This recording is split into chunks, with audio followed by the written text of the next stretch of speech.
विचार करा की तुम्ही एखादं वॅकेशन प्लॅन करताय. एखादं छान डेस्टिनेशन तुम्ही निवडत आहात जिथे तुम्हाला जास्तीत जास्त ठिकाणं एक्सप्लोर करण्याची संधी मिळेल. पण तुम्हाला हे ऐकून आश्चर्य वाटेल की आजकाल जेन झेडमध्ये एक नवा ट्रॅव्हल ट्रेंड व्हायरल होतोय. फिरण्यासाठी नव्हे तर चक्क झोपण्यासाठी लोक सुट्टी घेत आहेत. त्यामुळंच या ट्रेंडला नॅपकेशन असं म्हटलं जातं.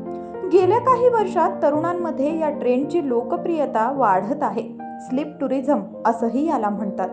आता वॅकेशन म्हटलं की सुट्टी घेऊन कुठेतरी लांब फिरायला जाणं हेच आपल्याला माहिती आहे.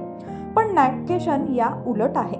यामध्ये फिरण्यासाठी नव्हे तर चक्क झोपण्यासाठी लोक सुट्टी घेतात आणि एखाद्या छान डेस्टिनेशनला जाऊन तिथं आराम करतात. विशेषतः ज्यांची जीवनशैली खूप व्यस्त आहे, ज्यांना कामामुळं पुरेशी झोप घेता येत नाही, तणाव असतो, त्या लोकांकडून याला विशेष पसंती दिली जाते.